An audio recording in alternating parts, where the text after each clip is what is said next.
오늘 보실 하나님의 말씀은 민수기서 1장 47절부터 53절까지 한 절씩 교독하겠습니다. 그러나 레위인은 그들의 조상의 지파대로 그 계수에 들지 아니하였으니 이는 여호와께서 모세에게 말씀하여 이르시되 너는 레위 지파만은 계수하지 말며 그들을 이스라엘 자손 계수 중에 넣지 말고 그들에게 증거의 성막과 그 모든 기구와 그 모든 부속품을 관리하게 하라. 그들은 그 성막과 그 모든 기구를 운반하며 거기서 봉사하며 성막 주위에 진을 칠지며 성막을 운반할 때에는 레위인이 그것을 걷고 성막을 세울 때에는 레위인이 그것을 세울 것이요 외인이 가까이 오면 죽일지며 이스라엘 자손은 막사를 치되 그 진영별로 각각 그 진영과 군기 곁에 칠 것이나 같이 레위인은 증거의 성막 사방에 진을 쳐서 이스라엘 자손의 회중에 진노가 임하지 않게 할 것이라. 레위인은 증거의 성막에 대한 책임을 지킬지니라 하셨음이니라. 아멘. 하나님은 질서의 하나님이시죠. 12지파가 모든 장막을 치되 성막을 중심으로 12지파가 지파별로 장막의 입구를 성막을 향하여 짓게 합니다. 근데 가까이 오지 못하겠어요. 그래서 레위 지파가 성막을 주변으로 둥 빌러서서 장막을 치는 거예요. 그래서 지파의 사람들이 11개 지파 사람들이 성막 가까이 오지 못하도록 이렇게 거룩함을 지키라 이렇게 말씀하고 계십니다. 민수기는 백성의 수를 계수하는 거죠. 그게 민수기입니다. 백성의 수를 계수하면 여호와 하나님께서 그들을 다 기억하시기 위함이에요. 그리고 가나안 땅에 들어가기 위한 주의 군사들을 세우기 위함이죠. 근데 레위 지파는 거기에 계수에 들어가지 않았어요. 왜 그랬을까요? 버림받았을까요? 더 큰 사명 때문에 레위 지파는 그 계수에 들지 않게 하라 이렇게 여호와 하나님이 말씀하시는 장면입니다. 세상은 숫자와 힘을 중요하게 여기죠. 하나님은 숫자보다 무엇을 중요하게 여기냐면 사명을 중요하게 여겨요. 우리 옛사랑교회가 이제 개척하는 교회인데 숫자가 적잖아요, 그죠? 적지만 몇 명 안 되지만 하나님은 이 숫자가 중요한 게 아니라 이 옛사랑교회를 뭘 보시나고? 사명을 보시는 거예요. 그래서 그 사명을 보시고 하나님은 우리 옛사랑교회를 축복하실 줄 믿습니다. 이 오늘 본문은 하나님의 백성이 무엇을 위해 부름받았느냐 그것을 가리키고 있는데 오늘 이 시간에 그것을 발견하는 날 되시기를 축원드립니다. 첫 번째로 하나님은 사명을 위해 구별된 사람을 세우셨어요. 사명을 위해 옛사랑교회를 따로 세우셨듯이 사명을 위해서 구별된 사람을 세우시는 거예요. 오늘 본문 47절에 보면 그러나 레위인은 그들의 조상의 지파대로 그 계수에 들지 아니하였으니 왜 그 계수에 들지 아니하였냐면 따로 사명이 더 큰 사명이 있었기 때문에 그 계수에 들지 아니하였다 이렇게 설명하고 있습니다. 차별하기 위함이 아니라 사명 때문에 옛사랑교회가 숫자가 중요한 것이 아니라 사명 때문에 하나님이 축복하실 줄 믿어요. 하나님의 선택에는 반드시 목적이 있어요. 하나님이 지명하여 부르시고 세우셨는데 그 세우심에는 반드시 목적이 있어요. 그 목적이 뭐냐? 바로 하나님을 섬기는 일, 그 일이 우선이었어요. 지금 레위 지파를 얘기하는 겁니다. 이 레위 지파는 그들의 삶은 전쟁보다 더 중요한 게 뭐냐면 바로 하나님을 섬기는 일이 가장 중요했어요. 그렇기 때문에 그들을 따로 계수에 들지 않게 하시고 하나님을 섬기도록 그 길을 하게 한 거예요. 신명기 10장 8절에 보면 그때의 여호와께서 레위 지파를 구별하여, 레위 지파를 따로 구별해서 하나님을 섬기도록 하신 것입니다. 우리 예사랑교회가 하나님이 우리를 따로 구별하여 세우셨는데 하나님을 섬기는 우리 다음 세대가 되시기 바라겠어요. 또 하나님을 섬기는 우리 중직자 성도가 되시기를 축원드립니다. 사명은 세상의 기준보다 우선해요. 내가 성공해서 내가 교회에 헌금을 많이 해서 세계를 복음하도록 내가 돕겠습니다. 그 생각부터가 잘못된 거예요. 모든 성도는 거룩한 부르심을 받은 성도입니다. 근데 세상의 성공보다 하나님의 부르심을 먼저 생각해야 돼요. 주님이 나를 왜 부르셨는지 그걸 먼저 내가 붙잡아야 됩니다. 말씀을 통해서 내가 깨달아야 돼요. 그러면 하나님의 백성은 세상 속에 살지만 하나님께 속한 사람임을 우리는 분별하게 됩니다. 우리는 다 지금은 만인 제사장 시대잖아요, 그죠? 베드로전서 2장 9절, 너희는 택하신 족속이요 거룩한 나라요 그의 소유된 백성이니. 우리는 하나님께 속한 제사장 지파로 다 부름을 받았습니다. 그렇다면 우리의 할 일은 뭐냐? 주의 전을 거룩히 하는 것이 바로 우리의 할 일이에요. 세상 살리는 일은 그 다음이에요. 어떤 게 더 우선순위입니까? 주의 전을 거룩히 하는 것이 우선순위입니다. 주의 전은 이 성전도 주의 전이지만 구원받은 성도도 주의 전이에요. 이 몸을 거룩히 하는 것도 우선순위입니다. 그러한 자가 가는 곳에 주님의 역사가 일어나게 되는 거예요. 우리가 그것을 깨달아야 돼요. 내가 먼저 돈을 벌어서 내가 헌금 많이 해가지고 주님께 헌신하겠습니다. 생각은 좋지만 우선순위가 바뀌었어요. 그래서 레위 지파 사명은 하나님의 임재를 지키는 거예요. 오늘 50절에 보면 레위인은 증거의 성막을 맡을 것이요.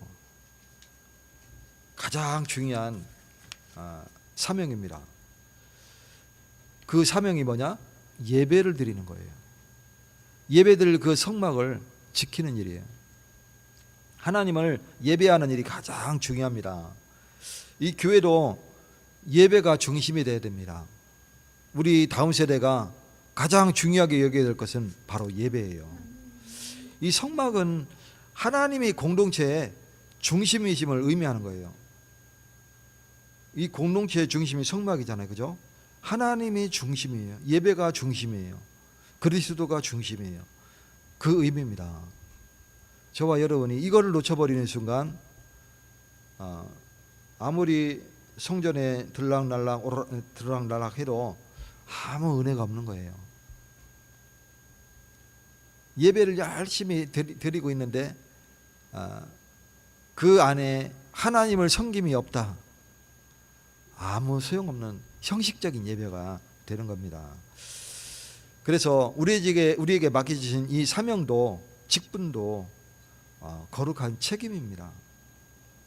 이 성막의 기구 하나까지도 아무나 다룰 수가 없는데 이 교회의 봉사의 직분은 하나님께 드리는 예배예요. 봉사가 예배입니까? 봉사도 예배라고 말씀하고 있어요. 우리가 생각하는 그 공예배가 예배잖아요. 우리는, 그죠? 그 외에는 그 우리가 예배라고 얘기를 안 합니다. 그러나 봉사도 예배에 속해 있어요. 공예배는 아니지만 정확하게는 예배의 실천이 봉사예요. 그렇기 때문에 실천과 예배는 같이 묶여 있는 거예요. 저와 여러분이 예배의 실천을 온전히 드리는 예배가 되시기 바라겠습니다. 히브리서 13장 16절에 보면 분명히 나와 있어요. 선을 행함과 서로 나누어 주기를 잊지 말라. 하나님은 이 같은 제사를 기뻐하시느니라. 이 봉사가 분명히 제사라고 말씀하고 있어요. 제사는 예배잖아요, 그죠? 히브리서 13장 16절입니다. 한번 묵상해 보시기 바랍니다. 선을 행함과 서로 나누어 주기를 잊지 말라. 하나님은 이 같은 제사를 기뻐하시느니라. 또 고린도전서 4장 2절에는 맡은 자들에게 구할 것은 충성이니라. 이 맡은 자들이라는 것은 봉사의 직분을 얘기하는 거죠. 장로로서 직분, 권사로서의 직분, 또 차량 부로서의 직분, 뭐 여러 가지 직분이 있는데 이 모든 것은 다 봉사의 직분입니다. 사실 그 직분을 맡으면 구할 것은 충성이니라. 하나님의 임재를 지키는 사람이 공동체를 살리게 돼요. 가장 중요한 것은 하나님의 임재를 지키는 거예요. 우리가 거기에 죄악이나 내 탐욕이나 이게 섞여 들어가면 하나님의 임재가 없는 거예요. 그래서 오늘 우리도 말씀과 기도와 예배를 지키는 사람이 되어야 됩니다.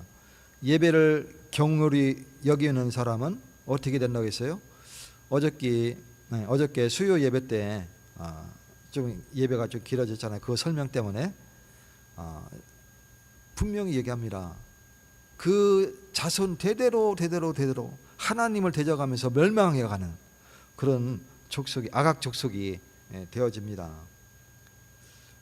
오늘 저와 여러분이 하나님 앞에 충성스러운 일꾼이 되시기를 축원드립니다. 그래서 거룩한 사명은 공동체를 보호해요. 오늘 53절에 보면 레위인은 증거의 성막 사방에 진을 쳐서 이스라엘 자손의 회중에게 진노가 임하지 않게 할 것이라. 가까이 오지 못하도록 했어요. 그래서 레위인이 이 성막을 지키는 거예요. 레위인은 증거의 성막에 대한 책임을 지킬지니라 하셨습니다. 저와 여러분이 레위인처럼 이 성막을 지키는, 성전을 지키는 축복된 사람이 되시기 바라겠습니다.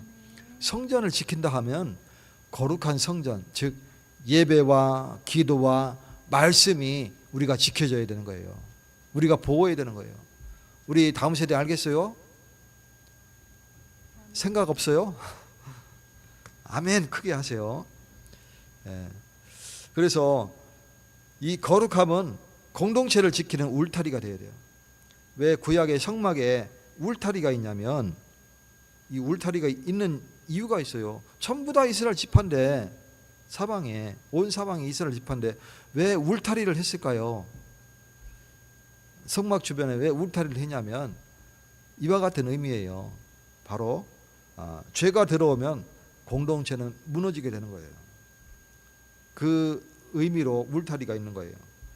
거룩함이 유지될 때 하나님의 은혜가 머물게 돼요. 내 안에 죄악이 들어오면 하나님의 거룩은 사라집니다. 하나님은 은혜가 머물지 않게 됩니다. 그래서 하나님은 질서를 통해서 일하시는 거예요. 모세가 이스라엘 200만 인구를 통솔할 때에 왜 하나님이 그의 장인 이드로를 붙였을까요? 질서를 위하여. 그리고 하나님은 질서의 하나님이신데 모든 게 다 중구난방으로 막 이렇게 하는 것이 아니라 질서 있게 하도록 하시는 거예요. 그래서 고린도전서 14장 40절에 보면 분명하게 나오죠. 모든 것을 품위 있게 하고 질서 있게 하라. 여기도 막 예언의 말씀을 하고 여기 막 방언하고 막 난리가 났어. 여기도 막 또 방언하고 막 이래 되면 막 중구난방이 되는 거예요. 그래서 질서 있게 하도록 하라 이렇게 말씀하고 있는 겁니다. 질서를 통해서 일을 하시는데 이스라엘 진영은 하나님의 명령을 따라서 질서를 이루었어요. 그래서 위치까지도 하나님이 다 이렇게 정해 주시는 모습들을 보게 되죠. 이 교회도 하나님의 말씀과 질서를 따라서 세워질 때에 건강해지는 거예요. 저와 여러분이 말씀을 묵상하면서 그 말씀을 따라 우리가 질서를 지킬 때에 거룩해지는 축복을 누리게 됩니다. 오늘 우리도 영적인 파수꾼이 되어야 됩니다. 영적인 파수꾼이 뭔지 알죠? 그래서 깨어있는 사람, 기도하는 사람, 말씀을 지키는 사람, 그리고 또 예배를 소중히 여기는 사람, 교회를 지키는 사람. 교회의 직분자와 성도들은 하나님께서 맡기신 공동체를 세우는 영적으로 깨어있는 사람이 되어야 됩니다. 오늘 저와 여러분이 영적으로 깨어 있어서 말씀이 분산되지 않고 집중할 수 있도록 은혜를 누리시기를 축원드립니다. 우리 모두가 레위 지파처럼 하나님께 구별된 백성임을 우리가 기억해야 돼요. 하나님이 나를 부르셨구나. 나를 그의 소유된 백성으로, 제사장으로, 왕같은 제사장으로, 소유된 백성으로 나를 세우셨구나. 예배를 소중히 여기고 또 말씀을 지키고 또 교회를 세우는 충성된 일꾼이 되시기를 축원드립니다. 우리 옛사랑교회 모든 성도들이 하나님께서 맡기신 자리에서 끝까지 충성하여서 하나님의 임재를 드러내는 복된 삶을 살아가시기를 주의 이름으로 축원드립니다. 하나님 감사드립니다. 레위인은 그 계수에 들지 아니하고 더 큰 사명을 위하여 하나님의 아름다운 성전을 지키는 자로, 예배를 지키는 자로, 또 말씀을 지키는 자로, 기도를 지키는 자로 축복되게 하셨습니다. 하나님, 만인 제사장 시대에 우리를 거룩히 불러 세우셨으니 하나님께서 우리를 예배를 지키는 자로, 주의 성전을 지키는 자로, 말씀과 기도와 응답 속에 있는 축복을 누리게 하여 주시옵소서. 주 예수 그리스도의 은혜와 하나님의 사랑과 성령님의 역사심이 날마다 그리스도 안에서 말씀과 기도와 참 예배가 드려지기를 원하는 오늘 예배드린 주의 백성들 머리 위에, 이들의 삶과 가정과 현장과 모든 만남 위에, 옛사랑 계속한 모든 가족들과 인터넷으로 참여하는 모든 지체 위에 지금부터 영원까지 항상 함께 하실지어다. 아멘.